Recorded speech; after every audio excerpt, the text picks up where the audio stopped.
Hello everyone and welcome back to the Cyclocross Social Podcast.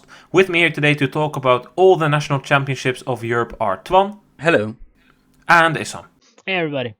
Today we'll be talking about multiple national championships taking place across Europe. First of all, we'll go to Belgium in Molenbeek, where the Belgian Championships took place. This was the main event of the weekend, the biggest cyclocross country hosting the national championships. Issam, tell us what happened in the men's race there. Well, we said in the preview a little bit about this race that it was going to be fast, it was going to be a tactical race. But how wrong we were. It was actually, there was some mud, it was a pretty hard course in a way. The start was not really hectical in a way, but then there was a hiccup on a climb. Van Aert went off his bike, and behind him it was shenanigans. Everybody had to go off their bike, and it were the two favorites actually of this race, Michael van Toornhout and Iserbyt, that got their bike stuck. I don't know if it was with each other, but I think it was. The guys lost almost 20 seconds. The rest could go through. Laurens Sveek had a very, very okay start. First time that we saw him a little bit in front, tried to make a gap. Van Aert went well after that hiccup, had no real big issues, and we were Van Aert, Toon Aerts and Sveek who were in front at that moment. Van Toornhout had to make a comeback in the race, and that was a little bit, what made this race a little bit interesting, because Van Aert at the front felt that he was the strongest out of the three, or the two there, I guess, with Toon Aerts and Michael van Toorn and Toon Aerts and Laurens Sveek, and decided to go on his own. And actually, that was it for Van Aert. Van Aert went on, and there was no one that could actually match him in terms of pace. Behind him, it was a tight battle between Sveek and Aerts. And behind him, it was Van Toornhout that actually caught them back. Toon Aerts saw the danger of tactics and tried to break up the two. And he was alone with Michael van Toornhout. Van Toornhout looked very strong. Sveek dropped. But then Toon Aerts tried to do it again, and actually managed to get away also from Michael van Toornhout. And it was then in the end that Wout van Aert became the Belgian champion, with Toon Aerts in second and Michael van Toornhout in third. Key here for Wout van Aert to claiming his fourth Belgian title was for me that moment in the beginning of the race where he needed to unclip, and I don't really know if he was the one who actually caused it, but that doesn't matter because he never did that on purpose. But quite funny, he took out his two main competitors, Iserbyt and Van Toornhout, and I think especially Van Toornhout was pretty strong out of those two, because I think without that incident, I think that Van Toornhout could definitely have been staying at the front with Wout van Aert a bit longer. Van Aert probably would have won. What do you guys think? I think that Michael van Toornhout was, after the hiccup he had and the time he lost, he came back pretty strong. All the way back to second place with battling with Toon Aerts. I think the chase he had to make in the end cost him to battle against Toon Aerts, and Toon Aerts was at the end of the race a little bit stronger. But it's a shame that the race, which seemed to be, it could have been a very tight race, and Van Toornhout really showed that he was able to follow Van Aert definitely till the final parts of this race. Yeah, I think it's unfortunate that that happened, because there definitely could have been a more interesting race than we had. I think Van Aert was the best today, though, and it should take nothing away from this title of his. No, it should definitely not take anything away from his title, because he was just the strongest here. But I just think it was a bit of a shame to see, because you always want to see a nice battle. And maybe Van Aert, I don't think he was at his absolute best today. He said that he hadn't had a lot of sleep, which makes sense because he became dad this week. He didn't want to use it as an excuse, but you could clearly see that meant he wasn't 100%. But that could perhaps have just created a bit more of an exciting race, because I personally didn't really enjoy watching this race. Yeah, it really settled into a rhythm quite fast, and it's always quite unfortunate. Not much going on, especially at the front of the race. Yeah, I think the race was done actually when Van Aert attacked from Sveek, because I think Sveek was already on I wouldn't say a limit, but for Sveek the race started already pretty fast. Sveek is not really known for a fast start. I think that Van Aert indeed was probably the strongest. But I just would have loved to see a battle between Van Toornhout and Van Aert, because I think Those were really the two strongest of today. Van Aert, of course, having the edge, but with a tactical race, you never know what's going to happen. Well, Toon Aert's in second, actually. I think it was a very good performance by him. He hadn't had the best form and results the last couple of weeks. Of course, he had that incident that we've talked about quite a few times with that van. But second here, 20 seconds down, I think is definitely a sign of improvement there for Toon Aert. Yeah, I think that Toon Aert really had the maximum results possible for this race. I didn't expect him to be on the podium, if I'm honest. And definitely not in second place. But I think really that he did his own race. Like Sven Nys said as well, he tried to focus on his own race, tried not to look for positions in the beginning and just see where it ended up. And he managed his race so well that in the end he gets second place. And I think he surprised himself probably even more than we think that this result is a surprise. Yeah, I think it will feel like a bit of a reward after battling through what was a tough Christmas period for him, with of course that incident at the start of it, and I think he can be very proud of this one, really getting the best out of today. I think that was possible. Let's run down the entire top 10 then. Wout van Aert in front of Aerts van Toornout and Sweeck. Then we had Tim Merlier in front of Gianni Vermeers, Quinten Hermans, Dieter Sweeck, Jim Arnouts and Daan Soete in 10th.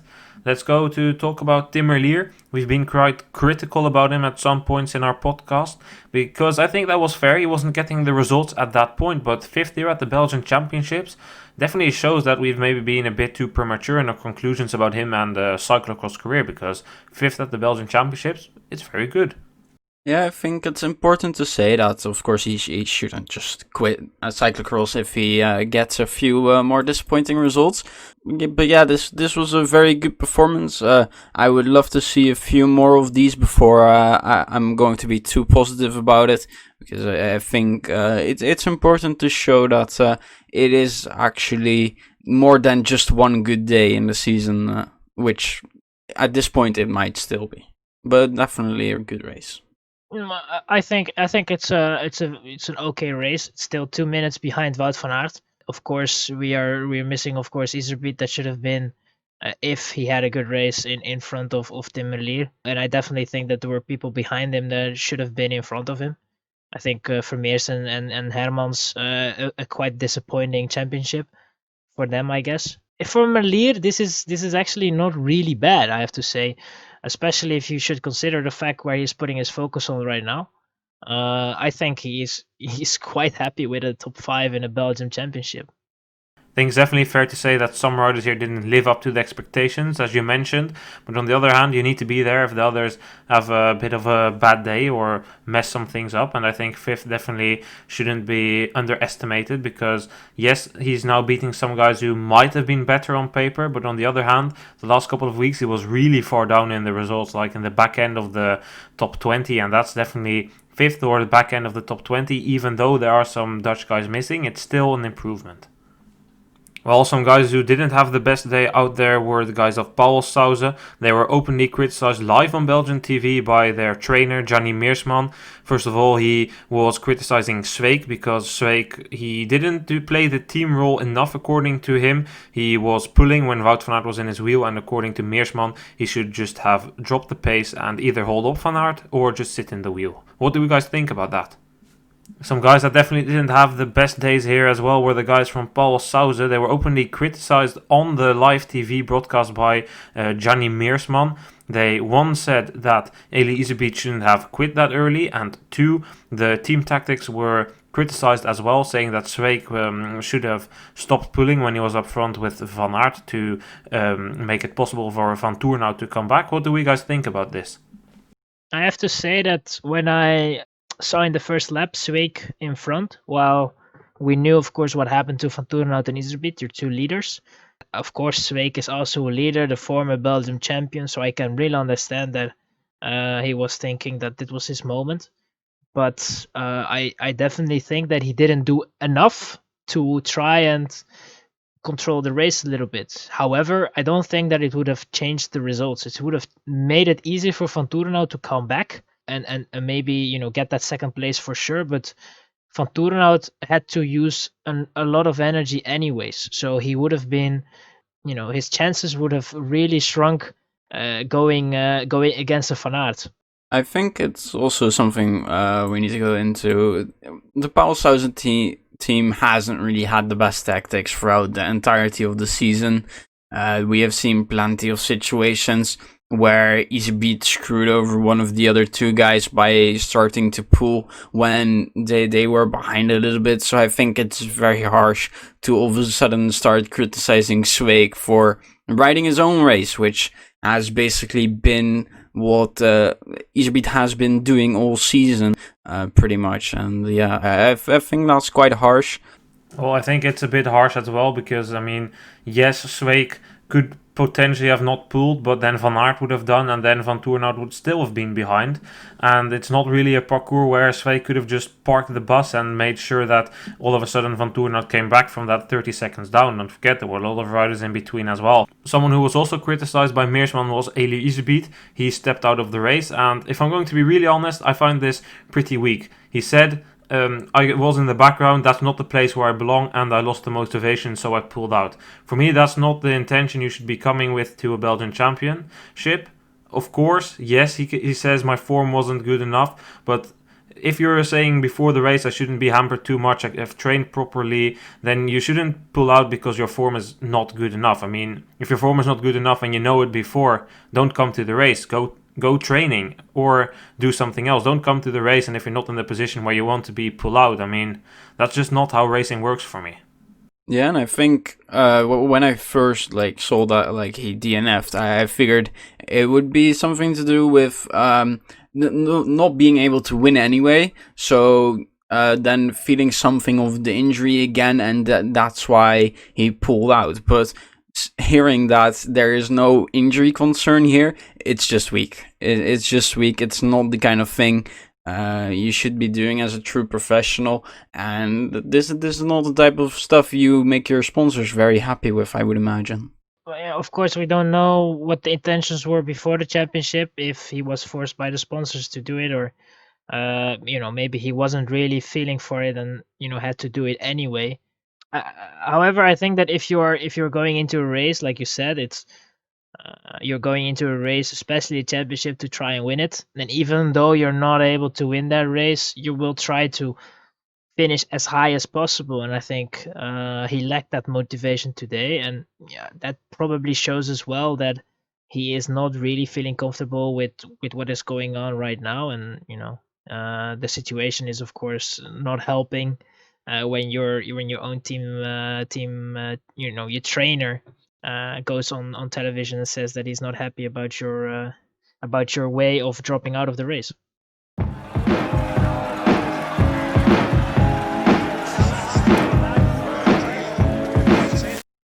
Well, there was also a women's race, and that wasn't the most exciting race either. Twan, what can you tell us about it? It's a quick start by Cant, and she quickly built something like a 10-second lead over the rest, and it is Lotte Kopecky who keeps the pressure on for quite a while, but it just wasn't enough today. Eventually she would drop back a little, and it was Cant who pretty much led from start to finish.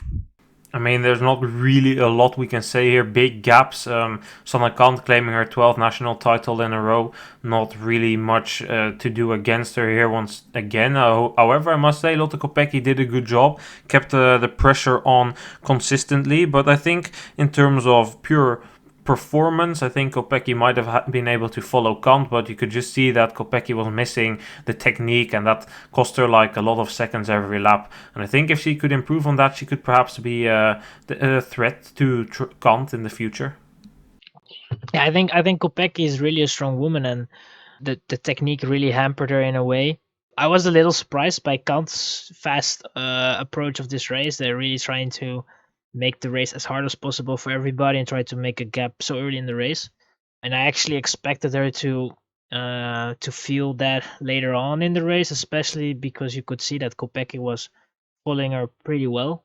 And midway through the race, actually, Kopecky came closer than those 10 seconds. I think the gap was 7-6 seconds.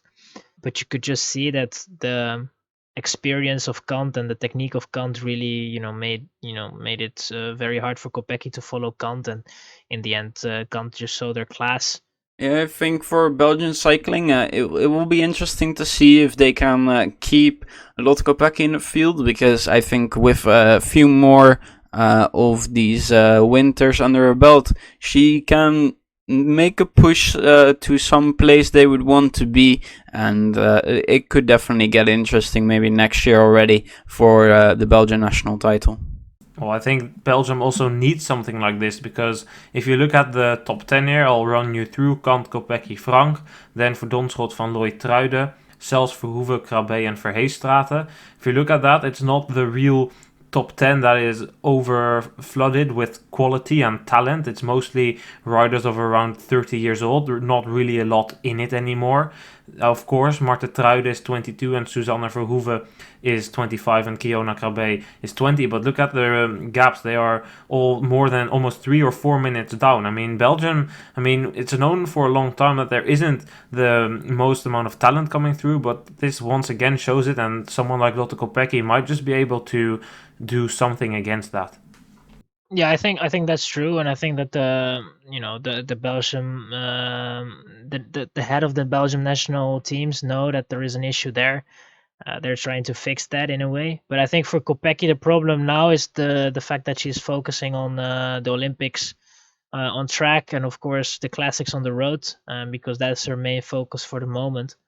And she still doesn't know if she's really gonna do the worlds. It's not planned, but she is kinda available. From the interview at least, she didn't say that she didn't want to do it, but of course she needs to look with the goals that she has on the track. But I think after that she can really focus on cyclocross, and it seems that she really enjoys it as well. She not only said she was available, she also said she was open, but it would need to be allowed by her team, Liv. And I think if Liv allows it, Sven van Toornout will definitely be giving her a phone call to ask her to come to Ostende.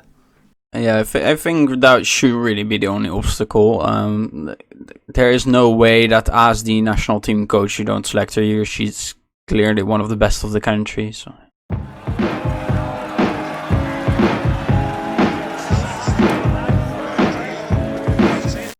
However, there wasn't only racing in Belgium, there was also racing in other countries. We'll discuss them briefly, some a bit more than others. We're starting off with France, where in the men's race, it was already quite in the beginning of the race that Venturini and Joshua Dubois opened the gap. They were with 2, and with 2 laps to go, Clément Venturini accelerated.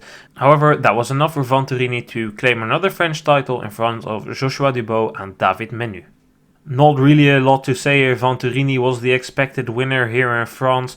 We've already talked about him and his potential cyclocross future in an earlier podcast. I think that must have been last week. So if you want more on that, go listen to that one. But here, what can we say? I mean, good stuff by Venturini, but Joshua Dubois really challenged him. Only 12 seconds between them. Yeah, I think that that Venturini, we said it already, that he was going to be probably the main favorite, especially on Pontchâteau. On such a parcours, but Dubois, for me at least, was a little bit of a surprise. He's a very good cyclocross rider, but his last race, I think, was the World Cups in Dendermonde before this championship, and he didn't even finish that race. So it was, a bit of a surprise for me that he would have been, so good in that championship, and then he was going to be the one that was going to fight Venturini. Yeah, I think the top 2 here, very respectable riders. Joshua Dubois, of course, getting a nice 13th place in Namur at the World Cup. I think for both of them, this is a good result, and I would hope in the future that they race a little more in Belgium. It's always nice to see people that aren't from Belgium and the Netherlands competing for the higher places, and I think these two could sometimes challenge for a nice top 10 place. The women's race there provided a surprise, actually, we can say, where we were expecting a battle between Clauzel and Ribeiro. It was eventually Foucounet who took the win there, but that happened after a tense battle with Perrine Clauzel. They rode away somewhere around the halfway phase of the race with 2, and eventually it was Foucounet who outsprinted Clauzel. What is really significant here is that Foucounet is only 20 years old, so there could definitely be some potential there for her, the rider of Arkea Samsic. Very impressive result. I think we covered her in the preview as well. We figured this was going to be a race where a surprise was definitely possible, and she took full advantage of that, and have an amazing achievement in her young career. Yeah, we knew, of course, that Clausel and Ribeiro would be the ones that would have been there. But like we said, on such a parcours as Pontchâteau, the youth can surprise you there. And while Ribeiro is 22, Foucounet is 20, and it just shows that that also in France they still got a lot of potential and a lot of youth coming up. And it's just beautiful to see that someone from an age of 20 is already champion at the elites. Well, in Switzerland, they were also hosting the national championships in Hitnau, the same parcours as the EKZ Cross last week. And the men's race, it provided a kind of the same race. For the beginning of the race, we had three leaders, Kuhn, Forster and Rueck. Rueck was the first one to drop, and we had a battle on our hands, Kuhn against Forster. It was a pretty tense duel between those two, and somewhere with, I think, 1.5 laps to go, it was Forster who fortunately crashed, and he was out of the battle there. So it was Kuhn who then could go on to claim the national title in front of Forster and Timon Rueck. Kuhn here, 23 years old only, taking his first title in the elites category. What can we say about this? Because for me it's a good performance by him. A shame that Forster crashed, because they look to be having a nice battle between those two. But I definitely think it's nice to see Kuhn being the champion, as Forster, he only really races in Switzerland, so you don't really see the jersey of the Swiss champion, whilst I actually personally find it one of the most beautiful jerseys. Yeah, I think I will not make a prediction again, because I predicted Forster for this race, and he had the bad luck during his race and then crashing out. He got second anyways, but still he could have fought for the win. And it was the same with Van Toerenhout, who had the shenanigans in the first lap. You know, that's something I won't do again. But I think for Kuhn, a very good result, such a young rider, and becoming champion of your country is really good. Yeah, it's truly amazing to see. Lars Forster, of course, a very good mountain bike rider, but is probably going to need to get some more races in if he wants to get a title over the next years, because Kevin Kuhn is only going to improve, so it will be hard for him.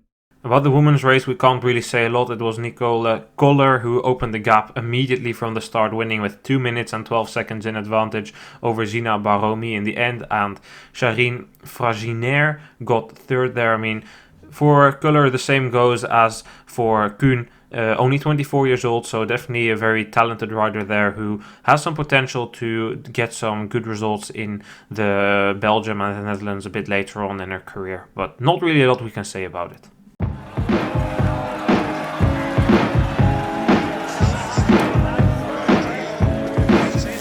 Well, then the national championships of the Czech Republic, which were held on Saturday actually, and the men's race, I mean, the top favorite Adam Tupajlik was eliminated after exactly 1 minute and 10 seconds. Legit 50 meters after the start there was a crash, he was down, and he needed to start all the way from the back. He looked pretty eager to do that until he came to the barriers. He jumped over the first one, but at the second one he landed on his front wheel and it actually broke through. It collapsed. Really strange to see, but that was probably part of that crash that he had at the start line. Boros took perfect advantage of this, as he was able to ride away already after 2 laps on a muddy section from Papertska, who got second, and Josef Jelnek got third. Issam, did you also predict Tupajlik? I don't know if my memory is good, but I think I did, yeah. So I can hide somewhere or something, but this is not really looking good, yeah. Disappointed. Like I said, I will never make a prediction again for a championship, and even for a race, I will try to just be in line with you guys, because if I do something else or I try to say something myself, it always it doesn't get out really well. I have to be honest, slightly disappointed by Jakob Riemann. I had hoped for a little bit better from him. Had some promising results during this season, but it didn't quite come out. And Boros taking another Czech title, very impressive.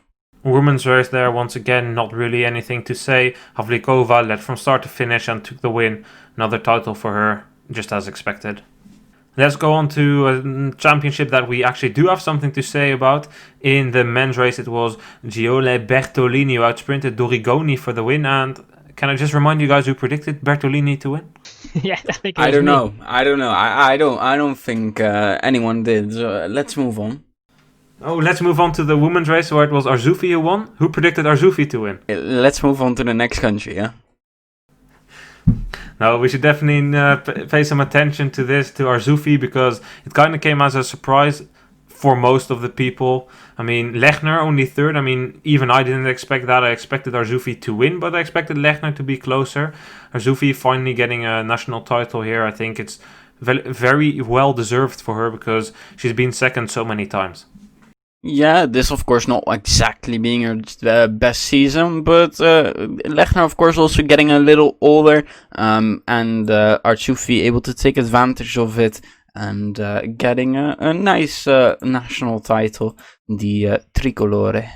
I think that Arzoufi saved her season a little bit in a way. I'm gonna be honest, I didn't expect Arzoufi to win here. I think none of us did, and probably the majority didn't think that Arzoufi would win this championship, apart from Arzoufi herself maybe. But in the end, she got this win, and this is probably, like I said, going to save a little bit her season, because let's be honest, the season so far wasn't the best, and with this jersey she made up for it. Well, then we had the national championships that we had something to say about. I'll just give you the winners of other countries. In Spain, definitely no surprises. Aert and Blanco easily take the win there. And in Hungary, it was Vas who took the title in the women's race. 15 minutes and 11 seconds in front of the second rider. And in Austria, it was Nadja Heigl who took the national title there in the women's race. Not really anything that we can talk about. Most races weren't broadcasted, and it were definitely no surprises who won those races. 15 minutes is just a bit rude, isn't it? I mean, she lapped almost the entire field. I think it were only 2 or 3 riders who finished in the same lap as she did. Truly brilliant. Well, then I think we covered it for this weekend of National Championships racing. We will be back later this week. Actually, in the middle of the week, on Wednesday, we have a podcast going up with Pan American and Canadian champion Magali Rochette. That one will be online, as I said, on Wednesday. Twan and Issam, thank you for joining me today. Thank you for having me on. Thanks for hosting. And I hope you guys will tune in later this week to hear us talk with Magali Rochette about quite a lot of interesting things. I would like to wish you guys a very good day, afternoon, whatever. See you guys. Goodbye.